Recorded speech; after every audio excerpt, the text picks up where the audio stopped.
Argentina, y quiero presentar a Adriana Benjumea, que es su moderadora, porque creo que no hemos leído nunca tu presentación, Adriana, porque no es abogada feminista con conocimiento en derechos humanos, derecho internacional humanitario,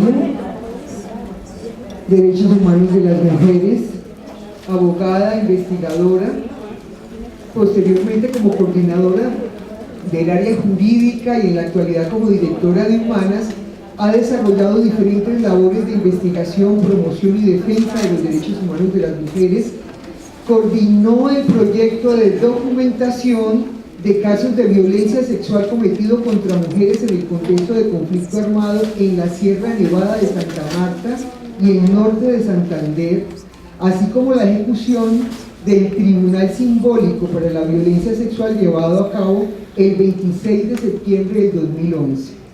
Es coautora de varias publicaciones de Humanas, entre las que se destacan el estudio de la jurisprudencia colombiana en casos de delitos sexuales cometidos contra las mujeres y las niñas, la guía para llevar casos de violencia sexual y autora del artículo Derecho a la Tierra para Mujeres, una mirada a la ley de víctimas y restitución de tierras. No, nos merecemos el currículo.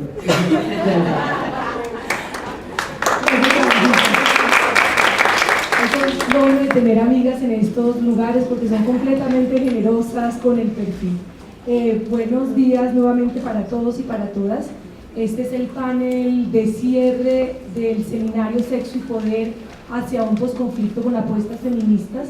Y yo quiero hacer dos cosas que no están en el libreto, pero que creo que cerrando son fundamentales. Una, yo sí quiero agradecer al equipo de traducción, a Patricia y a Mateo, que han estado con nosotros y que nos han abierto también un vínculo de comunicación con Cintia y con Laura, que están aquí desde tan lejos para compartir con nosotras estos 2 días. Y lo otro que quiero hacer es contarles, porque a veces nos tomamos el derecho de las infidencias, pero ustedes han visto que durante los agradecimientos y nombrar a quienes nos apoyan, hemos nombrado la Articulación Regional Feminista, que son estas colegas que estamos aquí, las 2 colegas que estuvieron ahora compartiendo con Gloria y con nuestra otra concejal. Yo le voy a dar 2 minutos o 3 minutos la palabra a Carolina Carrera, que de nosotras es quizás, bueno, hay otras como Natalia, que han estado más largo tiempo en la articulación, para que nos cuenten en 2 minutos qué es la Articulación Regional Feminista. Pero quiero decirles que aparece también en el seminario como que apoyan este proceso como por 2 razones fundamentales. La primera, porque es también con mis colegas de la Articulación Regional Feminista que pensamos en este espacio y que pensamos incluso en cosas que no logramos hacer porque los recursos siempre son menos de los sueños, y era poder hacer el informe regional de sexo y poder. ¿Sí? Que tuviéramos un informe para México, que tuviéramos un informe para Argentina, para Bolivia, para Ecuador, para Perú, para las 7 que conformamos la articulación. Ya en Argentina, Natalia y desde ella han trabajado informes de sexo y poder. Para ellas era una oportunidad de actualizar esta información, también enseñarnos de alguna manera cómo lo habían hecho ellas, pero como les digo, los sueños solo alcanzaron para que nos juntáramos como articulación, pero también para que estuvieran con nosotras en este seminario. Y también es una infidencia, y es que no solamente el sueño y la propuesta también surge de la articulación, sino que una de las organizaciones que hace parte de la articulación apoyó también algunos de los tiquetes y recursos para que pudiéramos hacer este seminario. Y es muy importante decirlo porque yo creo que en estos procesos tenemos que visibilizar también a las otras. Y es un acto completamente generoso de una organización que hace parte de la articulación de X de México, que además se compromete con la articulación a apoyar este encuentro en Colombia, y que inmediatamente asume ese compromiso, es víctima de un delito en México y les roban una gran cantidad de dinero. Y a pesar de esa situación, las compañeras de X dijeron: nosotras seguimos apoyando el encuentro en Colombia y seguimos apoyando el seminario, y el recurso que ponían, que era un recurso solidario como muchos otros, está también en este proceso, y no es X la que aparece, entonces es mayor la generosidad porque quien aparece es la articulación, ¿sí? Como una apuesta de las feministas también de estar aquí y de solidarizarnos, y yo creo que eso es muy importante para mí como directora de Humanas, decir que también el sueño de que estemos aquí todas y de que estén aquí mis colegas de la articulación también es gracias a Ana y a X que está aquí, y que como feministas en México también se han sobrepuesto a esa situación que no ha sido fácil para ellas y de la que tenemos que aprender. Entonces le voy a dar la palabra, les voy a contar inicialmente quién vamos a estar en este panel. Sí voy a ser muy estricta con el tiempo porque yo sí quiero que las escuchen a todas, aunque no sean los 20 minutos que teníamos planeados, pero sí me parece muy importante que antes de que salgan de esta sala, estas 4 voces las puedan escuchar. Yo quiero presentarles a Mónica Novillo. Mónica es comunicadora social, es feminista, ha trabajado en todo el tema de redes globales en representación de búsqueda de derechos humanos de las mujeres, ha participado en procesos como Beijing más 20, Cairo más 20, Río más 20, tiene publicaciones en participación política y VIH, es una activista por el derecho al aborto, tiene diplomados en políticas públicas, en presupuestos sensibles al género, y hoy está aquí con nosotras como parte de la articulación regional feminista, pero como directora ejecutiva de la Coordinadora de la Mujer de Bolivia. Está también con nosotros Natalia Gerardi. Natalia es directora ejecutiva de ELA, Equipo Latinoamericano de Justicia de Género en Argentina. Natalia es abogada de la Universidad de Buenos Aires y otra universidad muy prestigiosa, que ella les dirá el nombre porque está, también de otras universidades. Es del Equipo Latinoamericano de Justicia y Género, ELA es una organización civil fundada en la ciudad de Buenos Aires. Natalia también es docente universitaria y ha sido consultora de la División de Asuntos de Género de la CEPAL y de la Comisión Interamericana de Mujeres de la OEA. Entre los temas de su especialidad se destacan la violencia contra las mujeres, el acceso a la justicia y los derechos sexuales y reproductivos. Les presento a Carolina Carrera, directora ejecutiva de la Corporación Humanas Chile. Ella es profesora y psicóloga, diplomada en diseño y evaluación de proyectos de la Universidad de Chile. Es magíster en estudios teóricos psicoanalíticos de la Universidad Andrés Bello. Tiene una larga trayectoria en el tema de derechos humanos, con énfasis en derechos humanos de las mujeres y la justicia de género en Chile y en la región. Tiene experiencia de lobby nacional e internacional para la defensa de los derechos humanos ante el sistema universal y regional, y actualmente es presidenta de Humanas y es consejera del Instituto Nacional de Derechos Humanos en Chile. Y mi última colega es Roxana Arroyo, ya es directora ejecutiva de la Corporación Humanas Ecuador. Ella es abogada y notaria de la Universidad de Costa Rica, tiene un doctorado en Derechos Humanos por la Universidad Carlos III de Madrid, ha hecho cursos de especialización en análisis económico y de derechos, y sus instituciones en la Universidad también Carlos III de Madrid. Tiene cursos, ha recibido cursos de distintos temas en el Instituto Interamericano de Derechos Humanos, en Derechos Humanos de las Mujeres, protección en el sistema interamericano, y es una consultora permanente del programa Mujer, Justicia y Género del Instituto Latinoamericano de Naciones Unidas para la prevención del delito y el tratamiento de la delincuencia. Tienen una hoja de vida más larga, pero no voy a leer más. Carolina, 2 minutos para que cuentes qué es la articulación y empezamos con Mónica.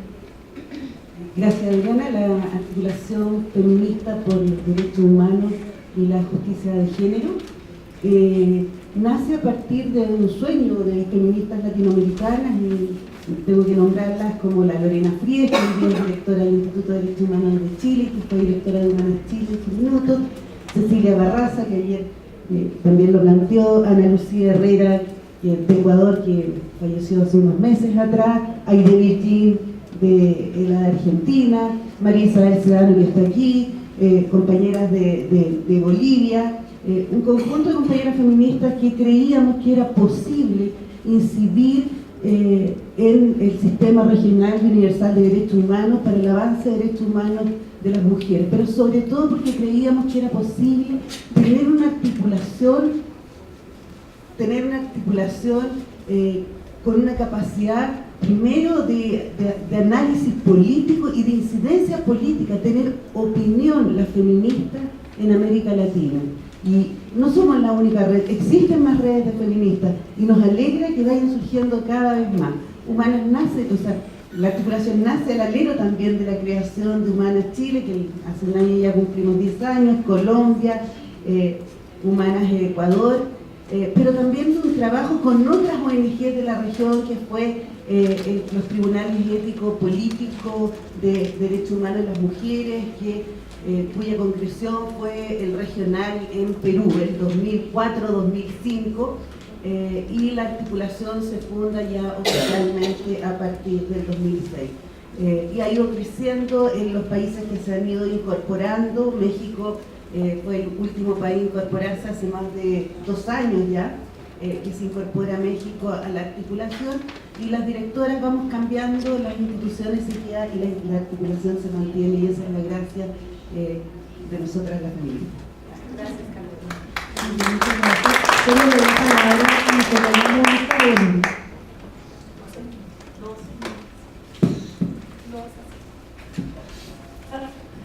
Bueno, tengo preparado un PowerPoint, no sé si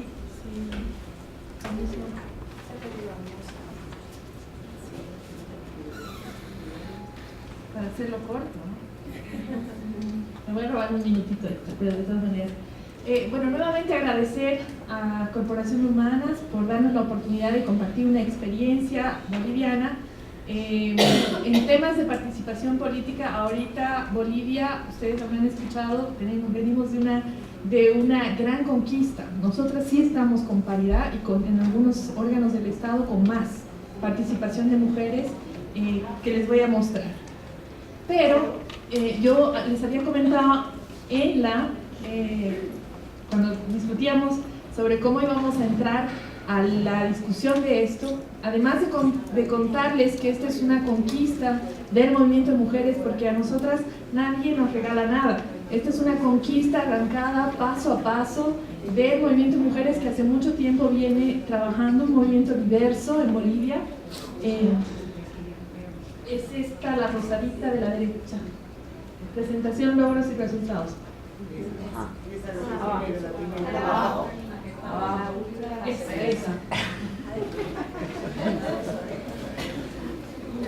Bueno, entonces, bien, venimos arrancando paso a paso a partir justamente de lo que yo llamo travesuras. Hacemos travesuras en el trabajo que realizamos las mujeres diversas, ahora articuladas en diferentes expresiones, y que hemos logrado en el marco de un contexto muy importante y muy potente en el que estamos viviendo en Bolivia, que es una transformación y la elaboración de una nueva constitución política del Estado, que nos dio la posibilidad de incidir de cierta manera. Bueno, parte de los antecedentes de eso es que estas conquistas tienen que ver con que las mujeres veníamos vigilando los procesos electorales justamente para evitar una cantidad de cosas que las vivimos siempre. En México están las Juanitas. Nosotras tuvimos un periodo en el que se produjeron lo que llamamos candidatos travestis, que incluimos el criterio de alternancia en las listas para que fueran hombre-mujer, hombre-mujer, y los partidos políticos, como siempre nos hacen la trampa, lo que hicieron fue presentar candidatos que eran Juana Gómez, pero en el momento de la entrega del credencial por la Corte Nacional era Juan Gómez, y una vez pasado el proceso electoral no había nada que hacer. Entonces teníamos una cantidad de candidatos travestis que nos hicieron la trampa en el proceso electoral. Disculpas. Tenemos también un antecedente que fue el anterior proceso electoral, que se llamó también de parte de los movimientos de mujeres campañas listas para las listas. Estábamos listas porque el discurso hegemónico en ese momento era que las mujeres no estábamos preparadas. Entonces instalamos en las mujeres políticas y mujeres de organizaciones sociales, porque en el caso de boliviano, los partidos políticos no son la instancia a través de la que planteamos nuestra representación política. Son los movimientos sociales que se expresan en los partidos políticos quienes están jugando un rol fundamental. Entonces, les decíamos, estamos listas para las listas. Participaron en esta campaña más de 500 organizaciones a nivel del país. Bolivia tiene una larga trayectoria de organización social. Y tenemos una cantidad de leyes que se han ido aprobando luego de la Constitución Política del Estado que plantean como principios la paridad y la alternancia. Ahora sí, la siguiente. Entonces, armamos esta travesura que se llama Paridades Ahora. Paridades Ahora es una campaña para vigilar el cumplimiento de la ley electoral, de la ley del régimen electoral y la ley del órgano electoral, que son dos leyes que nos han permitido avanzar.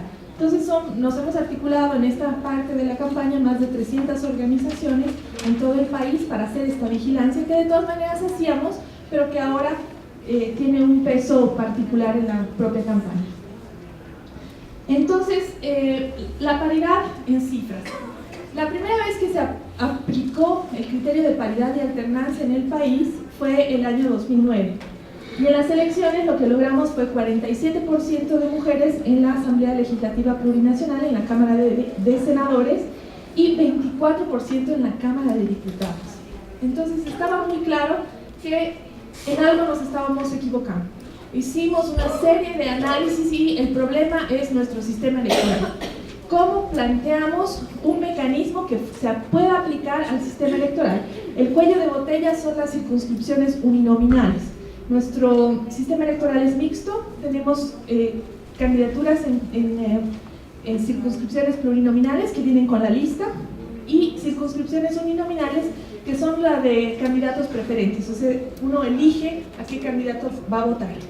En las listas de candidatos uninominales es donde tenemos mayores restricciones. Normalmente no ponen a mujeres en esas circunscripciones. Entonces, lo que hicimos fue aplicar el criterio de paridad a partir de una frase que hasta el día de hoy no sé cómo pasó. Es una línea en una ley, una línea que nos dejaron pasar porque me imagino que pensaron que era completamente inocuo, pero que nos garantizó que del total de las candidaturas que cada partido político presentara, al menos 50% fueran de mujeres. Y en casos de que fuera número impar, se opta por una mujer. Entonces, no se dieron cuenta, pasó la ley y la han sufrido recién en este proceso electoral. La ley tiene más de 6 años de haber sido promulgada, pero este es el primer proceso electoral, los resultados que les voy a mostrar, el primer proceso electoral en el que se aplicó la paridad también en las listas de circunscripciones uninominales, por favor. Bueno, estos son los datos anteriores. Todavía teníamos en el gobierno nacional 35% de ministerios en el gabinete ministerial, antes justamente de la aplicación de los criterios de paridad y alternancia. La Asamblea Legislativa, les decía, 24% en la Cámara de Diputados y 47% en la Cámara de Senadores. En la Cámara de Senadores el número era más alto porque allí no hay circunscripciones uninominales. Entonces, ahí está la constatación de que el criterio de paridad y alternancia en las candidaturas, ambos combinados, nos dan este tipo de resultado. Los gobiernos departamentales teníamos 27-28% de participación, era muy bajo, y en los gobiernos municipales sí teníamos un nivel de participación desde hace unos años de 43% en promedio. Esto se ha duplicado, o vamos a ver que ha superado el porcentaje. La siguiente. ¿Qué ha cambiado en el proceso electoral antes de mostrarles los resultados? Una forma de aproximarnos es justamente el haber construido participativamente con el movimiento Diversas Mujeres una agenda política. No hemos llegado a ver qué nos ofrecen. En realidad hemos llegado con un documento, una agenda política que hemos denominado una agenda política para la emancipación. Es una agenda que habla de despatriarcalización. Y cuando escuchaba yo ayer a Ochi, pero también a Cintia, Nosotros usamos una figura similar para trabajar con las organizaciones y entender cómo hacemos el patriarcado. El patriarcado lo vemos como una mesa de múltiples patas y lo que estamos tratando de hacer es identificar cuáles son estas patas sobre las que se asienta el patriarcado y ver dónde le cortamos más rápido. Entonces podemos optar por una lima de uñas o entramos con una sierra eléctrica. Y la participación política es un instrumento muy poderoso, es una sierra eléctrica porque tiene un montón de elementos simbólicos para transformar justamente los idearios que queremos cambiar. Entonces esta agenda ha sido presentada, construida con talleres, presentada a los líderes de partidos políticos y los líderes de partidos políticos en algunos casos se han comprometido con esta agenda. Ahora depende del movimiento articulado de mujeres de exigirle a las autoridades electas que cumplan con su compromiso en relación a la agenda. La agenda hemos identificado 5 ejes, un poco en función de las patas. Uno es el tema de la autonomía económica y el reconocimiento del trabajo doméstico de las mujeres y el aporte a la riqueza del Estado. El segundo eje es el de la autonomía del cuerpo y allí vemos como fundamental la posibilidad de las mujeres de decidir libremente sobre su salud y sobre su reproducción. Bueno, también los derechos sexuales, los derechos reproductivos son básicos, pero el tema de violencia está también ahí. Pero el tema de violencia, que es el tercer eje, que vemos como una herramienta, un mecanismo del patriarcado de domesticación y disciplinamiento de las mujeres. Estas dos palabras son muy fuertes, pero es así como las vemos, es cómo a nosotras nos enseñan a portarnos y cómo a través de la violencia, como en algunos casos, domestican a los animales, nos enseñan cómo debemos portarnos en esta sociedad. El cuarto eje es el de la participación política, que es fundamental, y el quinto eje, si cambiamos por favor, el quinto eje tiene que ver con la reproducción social. Los medios de comunicación, las iglesias y todos los mensajes que tienen que ver con cómo se refuerza el patriarcado para evitar su transformación. La siguiente. Bueno, este es el mensaje, pues estamos vigilando todo y su actuación. Una más, por favor. ¿Cuáles son las ideas centrales? Hemos avanzado, en Bolivia hemos avanzado por este momento político en el que estamos viviendo, hemos avanzado en un marco normativo. Tenemos leyes, sobre todo en participación política y en violencia. Tenemos una ley que ha sido premiada, la de acoso y violencia política a nivel internacional, como una ley súper avanzada, pero que no se aplica. La la ley integral para garantizar a las mujeres una vida libre de violencia también es una de las más avanzadas en la región, reconoce el feminicidio, 17 formas de violencia, violencia patrimonial, económica, una cantidad de formas de violencia que parece realmente un éxito. Tenemos 3 años con muchas dificultades para implementar, para que se le asignen los recursos para su implementación. Entonces, hay una voluntad política que está planteada en términos discursivos, pero no existe una voluntad política para implementar la ley porque no se están desembolsando los recursos que se requieren para la implementación de la ley. Mientras tanto, los casos de feminicidio se disparan, los casos de violencia se disparan y seguimos siendo, a pesar de todos estos avances en términos políticos, somos el segundo país en el mundo con representación de las mujeres en las cámaras, en la Cámara de Diputados y en la Cámara de Senadores, pero somos también el segundo país de la región con los índices más altos de violencia sexual y feminicidio.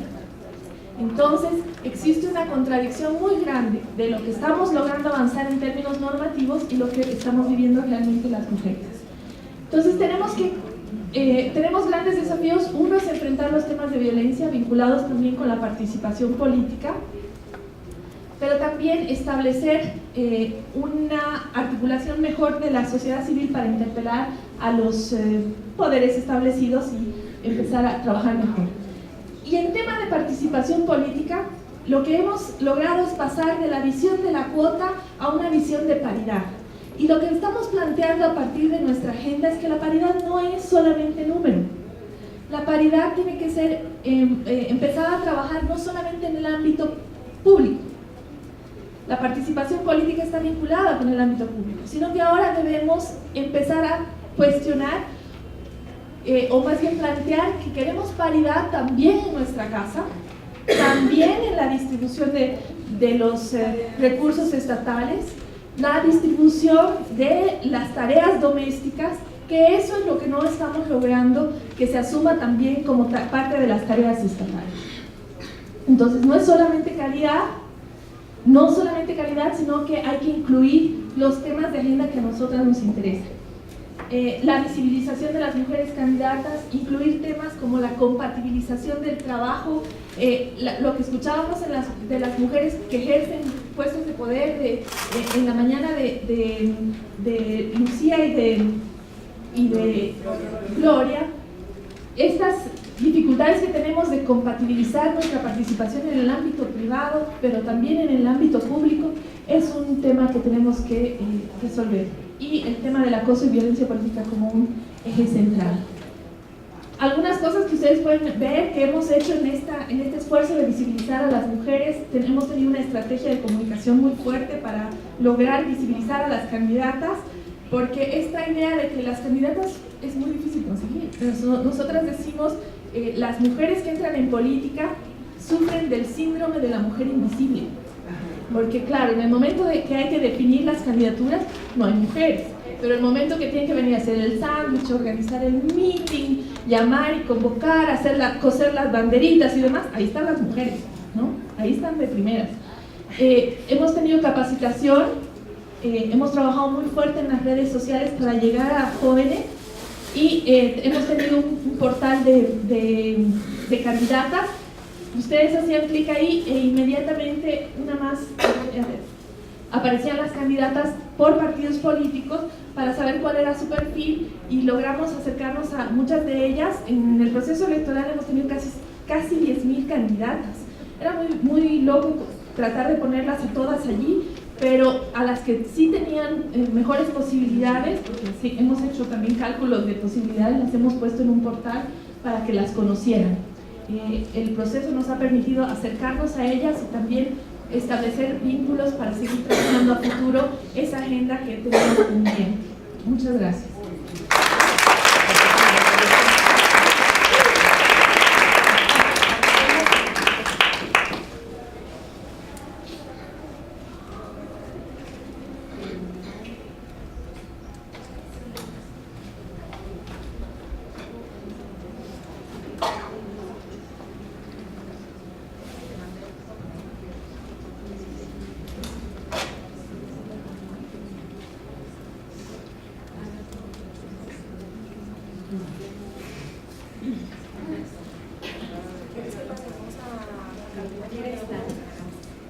Vamos a pasar a Humanas Chile para que Argentina, Natalia, pueda ubicar su documento. Yo me voy a parar porque, como tengo poco tiempo, voy a pasarlas, algunas las voy a pasar más rápidas.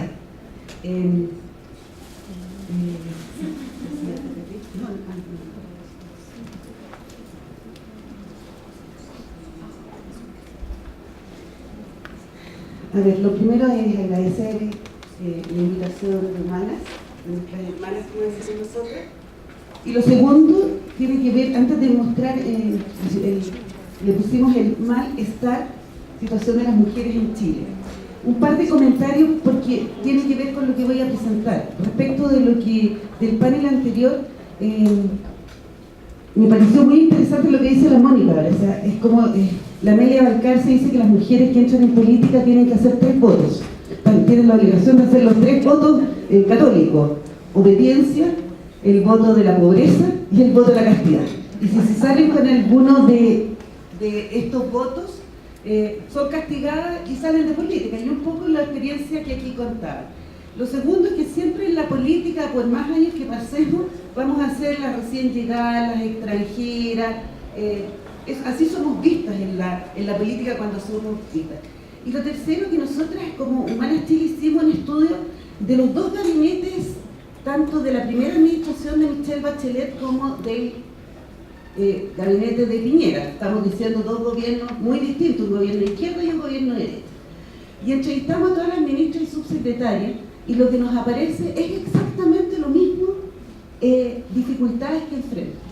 Las mujeres cuando están en política tienden a centrarse en la tarea, es decir, desde el día 1 hasta el día final van a ser ministras y van a estar preocupadas de hacerlo bien en función del presidente o la presidenta de turno. No están pensando ni en su candidatura posterior, no están pensando, y no quiere decir que no se tenga vocación de poder, sino que es centrada en la tarea, en la obediencia a hacer. Segundo, aparecen menos en los medios que sus pares hombres.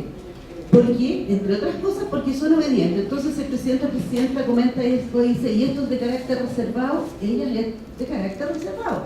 En cambio los ministros pasan información a la prensa, reservado, con la condición que después que les cubran otras noticias. Y así sucesivamente vamos viendo las dificultades que ellas tienen respecto de sus vidas familiares. Aparecía muy parecido. Entonces, ¿qué nos pasaba con eso un poco?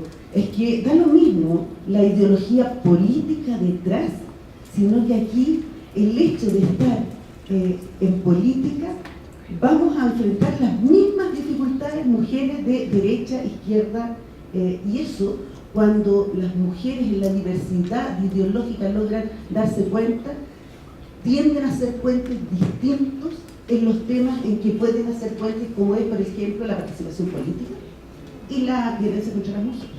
Obviamente en el tema aborto no va a haber acuerdo, o en otros temas que tienen que ver con desigualdades económicas, pero en esos dos temas nos hemos dado cuenta, por lo menos en la situación de Chile, que ha habido una posibilidad que las bancadas femeninas hayan tenido una acción más conjunta. Dicho eso, paso un poco a esta idea de esta situación política de las mujeres en Chile. Humanas desde el 2004 al 2014 llevamos 10 años haciendo una encuesta de opinión solo a mujeres. Es cara a cara, a nivel nacional, etc. ¿Por qué? Porque en Chile lo que no está en la encuesta no existe.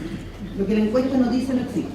Y en la encuesta nos invisibilizábamos las mujeres, entonces definimos decir, ok, hacemos una encuesta solo a mujeres, que nos criticaron harto, porque ¿cómo solo a mujeres?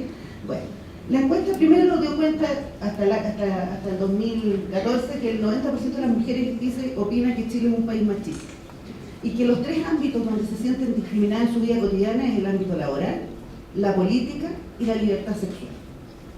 Y por cierto ha sido muy interesante porque desde el 2004 en adelante las mujeres pedían una ley de cuota. Entonces cuando se debatía la ley de cuota en Chile y los parlamentarios decían es que las mujeres no quieren una ley de cuota porque no quieren que le hagan un favor, uno sacaba la encuesta y le dice aquí está. En aborto estamos haciendo lo mismo. Es que la opinión pública dice aquí está la cifra de lo que las mujeres quieren y es lo que nos permite hablar. A pesar de haber tenido 2 veces presidenta mujer en Chile, la verdad es que las cifras de índices de género somos las peores ranqueadas en la región, en autonomía económica, en autonomía del cuerpo y en autonomía política. Y no voy a pasar esa, pero actualmente de 38 senadores y senadoras solo tenemos 6 mujeres, no alcanzamos el promedio de la región, tenemos un 15,8%, y de 120 diputados y diputadas, solo 19 mujeres, tenemos un 15,8%, en alcaldías tenemos un 12% y en concejalías tenemos un 24%.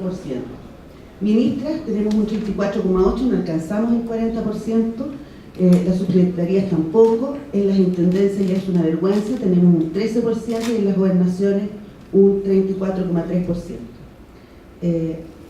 La composición de las máximas instancias ejecutivas de los partidos políticos en Chile, este es un dato del PNUD de julio del 2014, ahí pueden ver las mujeres en las mesas de los partidos. O sea, de un total de 145 tenemos 116 hombres y solo 29 mujeres en los máximos cargos de los partidos. Y eso tiene, obviamente, repercusión a la hora de la selección de las candidaturas y candidatos y candidatas.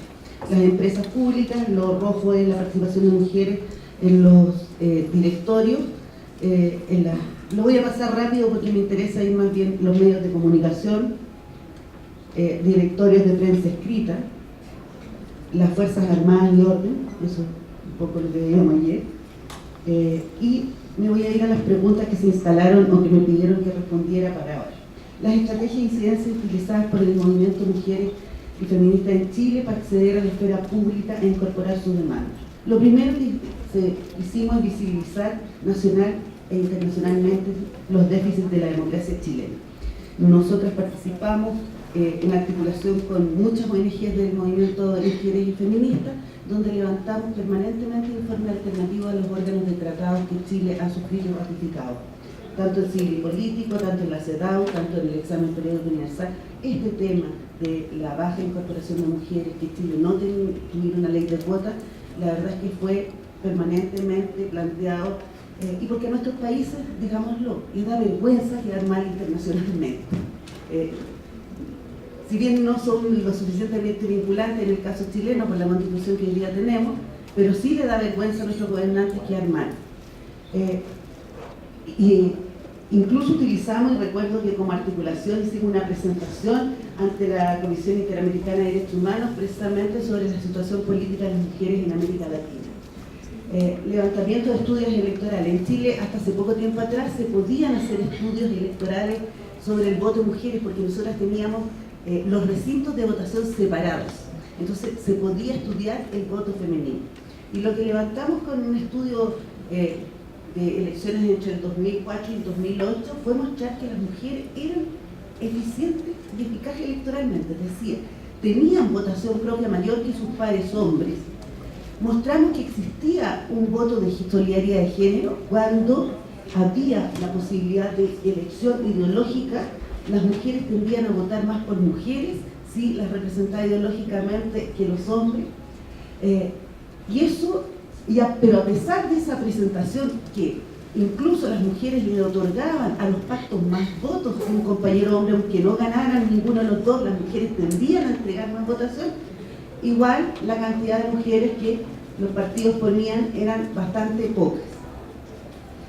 Y instalamos, al igual que Bolivia, dos grandes campañas también como movimiento mujeres y feministas. Una campaña que se llamaba Más Mujeres al Poder, que fue muy exitosa.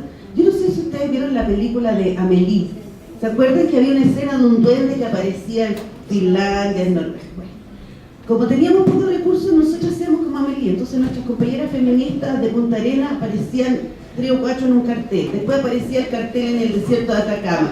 Después el cartel aparecía, y la verdad es que no teníamos tantos carteles, lo que teníamos era buenas compañeras y buen sistema, y aparecía como una campaña al estilo Amélie, que estábamos desplegadas a lo largo y ancho del territorio nacional. Y eso fue re impactante para nuestros diputados y diputadas. Y la campaña de posterior Falta la Otra Mitad, que también fue una campaña potente en el sentido de dar cuenta un poco lo que decía la Mónica, no solo en número, falta la otra mitad de políticas públicas que permitan el avance de las mujeres. Trabajamos mucho en articulación con mujeres de partidos políticos y trabajamos mucho también en seguimiento legislativo, en minutos de incidencia, con la bancada femenina transversal. Este es un tema que fue posible trabajarlo con las mujeres de derecha, proyectos de ley de cuota, hasta lograr el año pasado que vino el cambio al sistema electoral binominal, sistema electoral que teníamos, desde el avance de la democracia, la dictadura de alguna manera nos deja ese sistema instalado, y logramos que pasara algo que pasó así como dice la Mónica. Pasan las cosas cuando una es rápida en términos de poner una indicación y exigirle al Ejecutivo que pusiera una indicación al proyecto de ley, porque era el cambio del sistema binominal. Entonces los partidos políticos lo que estaban alegando era si les iban a aumentar el número de escaños, si les iban a hacer un redistritaje. Estaban muy preocupados en la estructura ingenieril de cómo iba a quedar, porque esa era su preocupación finalmente de los partidos, si iban a perder o ganar más. Y entre medio pusimos que ninguna de las listas podía superar en candidatos 40 o 60, y si no, no se podía inscribir. Cuando el proyecto llega con eso, casi se murieron, porque nunca habían querido aceptar una ley de cuota, nunca. Entonces no podían sacarlo, porque era hacia la ciudadanía, mujeres, a las mujeres, era como ya poner en demasiada evidencia. Porque ¿qué pasa en este tema? En este tema la derecha tiene argumentos. Las mujeres no tienen que estar en política porque no es su rol, y porque tienen un argumento coherente de acuerdo a su pensamiento, que la naturaleza dice que la mujer sea inferior al hombre, que la naturaleza no sé qué, y que la mujer tiene que estar al cuidado de sus hijos. El problema la tiene la izquierda. La izquierda, que supuestamente es progresista, pero no tiene argumentos. Bueno, finalmente ese cambio del sistema electoral nos lleva hoy día a un nuevo tema, y es cómo hacemos que efectivamente se cumpla el proyecto de ley. Porque ¿cuál fue el argumento de la izquierda? Es que tenemos un proyecto de ley de primaria y van a ser incompatibles también votan en primaria. O arréglesela como usted quiera, haga primaria donde usted quiera, pero a mí al final me pone 40 y 60 al inscribir la lista. Ese era el debate que tenía. Está actualmente el cambio de la ley de partidos políticos.